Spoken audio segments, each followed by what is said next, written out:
सगा 50 लाख आणि 50 लाख 50 से जोगत मन चंगा तो काकोटीस मगंगा आज गामे गामे थी टांडे टांडे थी आज उन्हें गोर भाई होना सेन राम राम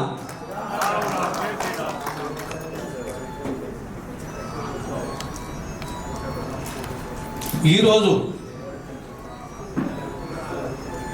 ఇక్కడికి రెండోసారి నేను రావడం నిన్న 18th నాడు కూడా వచ్చాను సన్మాన ప్రోగ్రాం ఉంటే నేను వెళ్ళిపోయాను అన్న కోపడ్డాడు తర్వాత ప్రొఫెసర్ గారు కూడా యాడ్ చేశాను ఇంతకుముందు 2001లో నేను ఉద్యోగిని కిషన్ సింగ్ గారు ఉండే ఉద్యమంలో రామ్లన్ ఉండే మిమ్మల్ని కేసీఆర్ పిలిచారు మీరు రావాలి పాటలు రాయాలి అనేసి మమ్మల్ని అంటే జయరాజన్న తర్వాత వరంగల్ సీను జయరాజు తర్వాత గూడంజన్న గోరెంటి వెంకన్న నంది హిల్స్ ఇంటికి పిలిచాడు సిద్ధారెడ్డి పైన ఫస్ట్ ఫ్లోర్లో కూర్చోబెట్టి దాదాపు 3 నెలలు ఈ పదం రావాలి, ఈ పాట ఇలా ఉండాలి, ఈ ప్రాజెక్ట్ రావాలి, ఈ పాటలలో రావాలి, ఇదంతా ఒక పాట రూపంలో రావాలనేసి ప్రతి ఒక్క పదం కానీ ప్రాజెక్ట్ కానీ మనకు వ్యతిరేకంగా పనిచేసిన శక్తుల గురించి కానీ దగ్గర కూర్చోబెట్టుకొని చెప్పేవాడు సార్. ఆయన చెప్పినట్లుగానే మేము 3 నెలలు కష్టపడేసి ఆ పాటలు రాసాం. లంబాడి పాటలు అయినాయి, తెలుగు పాటలు అయినాయి, ఉర్దూలో అయినాయి, హిందీలో అయినాయి, తర్వాత చెంచు గోడు అన్ని లాంగ్వేజ్లో రాయించుకున్నారు. అప్పుడు అది అయినప్పుడు సార్ ఉన్నారు. అయితే రాసేటప్పుడు ఎవరిది వాళ్ళు రాసేసాం, పాడేటప్పుడు మాత్రం సానా యాదరెడ్డి గారు ఇచ్చారు అప్పుడు స్టూడియో, దాని పక్కనే నంది హిల్స్లోనే. రోజంతా తెలుగు కానీ అది కానీ ఇది కానీ పాడేవాళ్ళు. నేను ఇటు ఉద్యోగం చేసుకుంటూ చాటున దాక్కుంటూ వచ్చి అర్ధరాత్రి ఇచ్చేవాళ్ళు మాకు ఛాన్స్. మాతో పాటు ఆడపిల్ల బుక్కె సుశీల అర్ధరాత్రి వచ్చేది. అది కూడా అప్పుడు ఈ ట్రాకులు లేవు, మొత్తం ఒకేసారి పాడాలి. మ్యూజిక్, తబలా, సంగీతము, పాడేవాడు అంతా శృతితో అదంతా కలిపితే తప్ప ఆ పాట బయటికి రాదు. అలా ఎలాగో అలా కష్టపడేసి ఆ పాటలు బయటికి తీసుకొచ్చాం. అయితే ఇక్కడ వచ్చిన బియా అప్పుడు ఎక్కిరే వాతే సామ్నాథ్తో దాచో మహారాజ్ వాదకి హం సైలెంట్ గారే.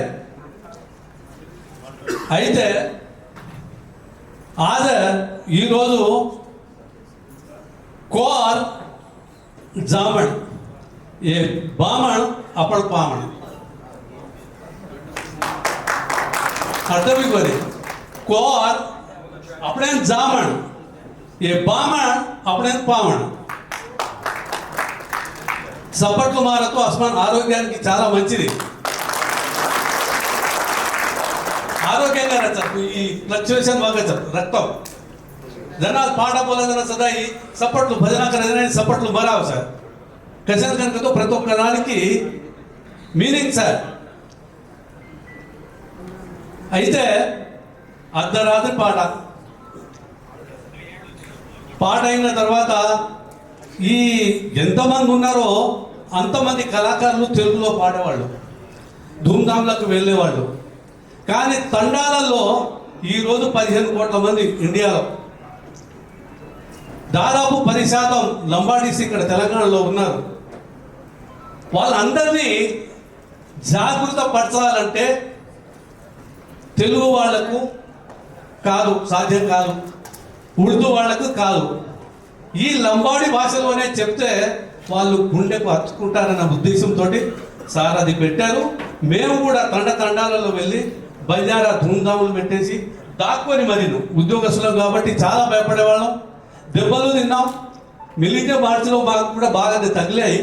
వేరే వాళ్ళు ఏడ్చారు, మేము ఏడవకూడదు, బయట పడకూడదు, ఎందుకంటే ఉద్యోగస్తులం కాబట్టి.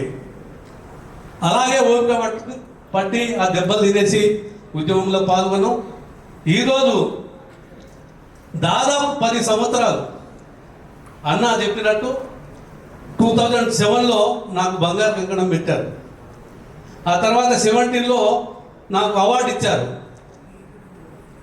17లో అవార్డు ఇచ్చేటప్పుడు నేను 13లో మిలీనియం మార్చ్లో దెబ్బతిన్న తర్వాత ఇక నేను ఉద్యోగం చేయననేసి ఉద్యోగాన్ని కూడా వదిలేశాను. నేను మేనేజర్ని, నేను దాదాపు 1.5 లక్ష నా జీతం, అది వదులుకొని ఉద్యమంలో పాల్గొన్నాము. పాల్గొన్న తర్వాత కనీసం అన్న అవార్డు ఇచ్చేటప్పుడు చెప్పాడు వాళ్ళకి, సార్ అన్న ఉద్యోగం కూడా వదిలేశాడు అంటే నాకు తెలియదానా, గుర్తిద్దాం, ఆలస్యం అవుతుందేమో కానీ గుర్తిస్తా అన్నాడు. ఆ తర్వాత చూసిన వాళ్ళు లేరబ్బా, చూసిన వాళ్ళు లేరు. ఆ తర్వాత వచ్చింది రాములన్న ఫోన్ మాకు, ఇలా కళాకారులను ఉద్యమకారులను పిలుస్తున్నారు గమ్మని. ఏమనిపించిందో తెలుసా, ఏది ఇయ్యకున్నా సరే, ఇల్లు వద్దు, నీ పెన్షన్ వద్దు, నీది ఏది వద్దు, మా ఉనికిని మీరు చాటారు, అది చాలా అనిపించింది నాకు. ఒక ఉద్యమకారుడిగా గుర్తించారు, అంతగా ఆశపడ్డామబ్బా. స్వాతి ముత్యంలో కమల్ హాసన్ విశ్వనాథ్ దగ్గరికి వెళ్ళి ఎటు తలకాయ తిప్పిన ఆయన ముందు పోయి అడుగుతాడు, సార్ నా ఉద్యోగం ఏమైంది, ఇటు తిరిగితే ఇటు వస్తాడు. అలా సారు ఎలా తలకాయ తిప్పుతాడో అలా తిరిగేవాళ్ళం ఆయన కనిపించాలని. కానీ ఆ తర్వాత గుర్తించిన దాఖలాలు లేవు. ఈరోజు వచ్చింది, అన్న ఏం అడిగినా ఏమడుగుతారు, ఎవరైనా ఏమడుగుతారు, కూడు గుడ్డ నీడ. దాంట్లో చూడండి, మొన్న ఒక విషయం చెప్తారన్న, కోపగించమండి. నవరత్నాలు అనేసి 9 మందికి 9 కోట్లు ఇచ్చారు, 9 3 గజాలు ఇచ్చారు. వేరే వాళ్ళు లేరా అన్న, వాళ్ళని కూడా గుర్తించండి. వాళ్ళని కూడా అక్కడి నుండి, ఆ సమాజం నుండి ఒకటి, ఈ సమాజం నుండి అందరినీ కలుపుకొని పోండి అనేసి చెప్తూ, ఇక్కడ కూడా కష్టపడ్డ వాళ్ళు ఉన్నాం, ఉద్యోగాలు వదులున్న వాళ్ళు ఉన్నాం. ఇక్కడైనా ఊర్లోకి వెళ్తేనన్నా భోజనాలు దొరికినాయి, నీళ్ళు దొరికినాయి. తండాలకు వెళ్తే నీళ్లు దొరకలేదు, తిండి దొరకలేదు, కూర్చోవడానికి ఎక్కడైనా స్థలం కూడా దొరకలేదు. అలా కష్టపడ్డాం అన్నగారి నాయకత్వంలో. కిషన్ సింగ్ గారు ఉండే అప్పుడు పొలిట్ బ్యూరో మెంబర్గా అంతా కష్టపడ్డాం. కాబట్టి గుర్తించేదేదో అందరికీ, ఏదైనా సరే అందరికీ అందేటట్టు, అదే పెన్షన్ కానీ, ఇళ్ల స్థలాలు కానీ, వైద్యం కానీ అందరికి అందేటట్టు చూడాలని విజ్ఞప్తి చేస్తూ, జై తెలంగాణ. ఒక్క మాట చెప్తాను, ఒక్క మాట సార్, ఆ పాట కూడా పాడతా సార్. ఒక్క డిఫరెన్స్ చెప్తాను. నేను స్టూడెంట్ ఉన్నప్పుడు తర్జుమా చేసిన భగవద్గీత, అది రాసిన కేంద్రాన్ని తీసుకుపోయింది సార్, నన్ను పద్మదాకా తీసుకెళ్ళి. ఉద్యోగం అన్ని కూడా చేసిన ఈ తెలంగాణ ఉద్యమం కనీసం ఉనికి చాటాలనేసి నేను ఆశపడ్డాను సార్. మమ్మల్ని గుర్తించారు, అదే thanks sir. Thank you very much.